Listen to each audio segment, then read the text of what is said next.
راولپنڈی میں انجمن جانثاران اہل بیت پاکستان کے زیر اہتمام 7 محرم الحرام کو یوم عزم حق کی فتح اور باطل کی نابودی کے طور پر منایا گیا۔ عزاداران کی بڑی تعداد مجلس اعزاء میں شریک ہوئی۔ انجمن جانثاران اہل بیت پاکستان کے زیر اہتمام حیدری چوک پر 7 محرم شہزادہ قاسم علیہ السلام کی مناسبت سے مجلس اعزاء برپا کی گئی۔ خواتین، مرد، ننھے عزاداروں کی بڑی تعداد مجلس میں شریک ہوئی۔ ڈاکٹر علامہ اشفاق عثمانی نے مصائب کربلا بیان کیے۔ مقررین کا کہنا تھا واقعہ کربلا سے انسانیت کو ظلم کے خلاف ڈٹ جانے اور حق کا ساتھ دینے کا درس ملتا ہے۔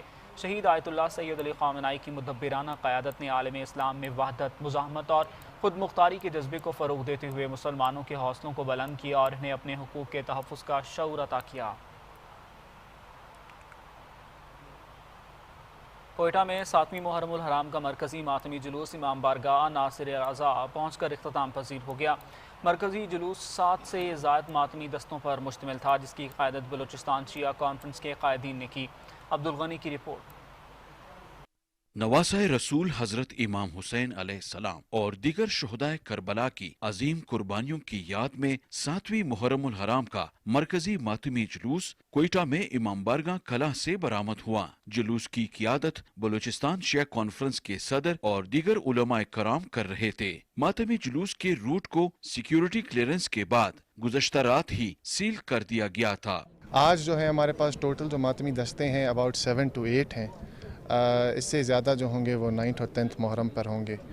تو آج سیکیورٹی کے حساب سے ہم نے اتنی اسکروٹنی رکھی ہے جتنی ہم 9th اور 10th کو رکھیں گے، لیکن 10ویں کو ظاہری بات ہے کیونکہ ہمارے پاس زیادہ تعداد ہوگی تو ہم زیادہ ویجیلنٹ رہیں گے۔ جلوس کے شرکا راستے میں نوحہ خوانی، سینہ کوبی اور زنجیر زنی کرتے ہوئے شہدائے کربلا کو پرسہ پیش کرتے رہے اور جلوس کے روٹ میں مختلف مقامات پر سبیلیں لگائی گئی تھیں۔ ماتمی جلوس کی سیکیورٹی کے لیے غیر معمولی انتظامات کیے گئے تھے۔ جلوس کے روٹ سمیت دیگر حساس مقامات پر 4000 سے زائد پولیس، FC اور دیگر قانون نافذ کرنے والے اداروں کے اہلکار تعینات کیے گئے تھے۔ ماتمی جلوس اپنے مقررہ راستوں سے ہوتا ہوا بعد میں میکانگی روڈ پر واقع امام بارگاہ ناصر العزا پہنچ کر اختتام پذیر ہوا۔ کیمرامین علی خان کے ساتھ عبدالغنی کاکڑ، سچ نیوز، کوئٹہ۔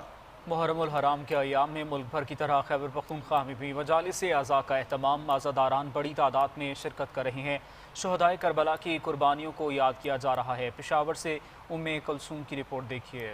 محرم الحرام کا آغاز ہوتے ہی مجالس عزاء کا سلسلہ بھی شروع ہو جاتا ہے۔ عقیدت اور احترام کے ساتھ عزادار مجالس میں شرکت کر رہے ہیں، جہاں ذکر کربلا، نوحہ خوانی اور مذہبی بیانات کا اہتمام کیا جا رہا ہے۔ ہر سال اس کا تکرار کرتے ہیں، بار بار دہراتے ہیں، محمد و آل محمد کے فضائل اور مصائب بیان کرتے ہیں تاکہ لوگوں کو اندازہ ہو، دنیا اس چیز کو جان سکے کہ ہم مظلوم کے ساتھ ہیں۔ مجالس اعزاء میں نہ صرف مذہبی عقیدت کا اظہار کیا جاتا ہے بلکہ نئی نسل کو واقعہ کربلا اور اس کے پیغام صبر، استقامت اور قربانی سے روشناس کرانے پر بھی توجہ دی جاتی ہے۔ مجالس کے اختتام پر مختلف علاقوں میں جلوس بھی نکالے جاتے ہیں جن میں عزادار بھرپور شرکت کر رہے ہیں۔ آج کے دن وہ جب بی بی سکینہ سلام اللہ علیہ کے لیے پانی لینے گئے، مشق لے کے گئے دریا پر، تو وہ وہاں سے واپسی جو ہے تو ان کی شہادت ہو گئی۔ تو آج کی رات اس نسبت سے جو ہے تو یہاں پہ غازی عباس رمدار کا نشان برآمد ہوتا ہے اور ماتمداری ہوتی ہے۔ عزاداروں کا کہنا ہے کہ یہ مجالس اور جلوس ہمیں یاد دلاتے ہیں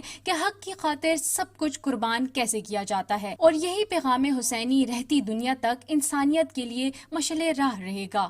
محرم الحرام کی یہ مجالس مرد و خواتین میں عقیدت، احترام اور یاد کربلا سے جڑنے کا ذریعہ ہے، جہاں وہ اس روایات کو آگے بڑھا رہے ہیں۔ کیمرہ مین عزیر آفریدی کے ساتھ ام کلثوم، سچ نیوز، پشاور۔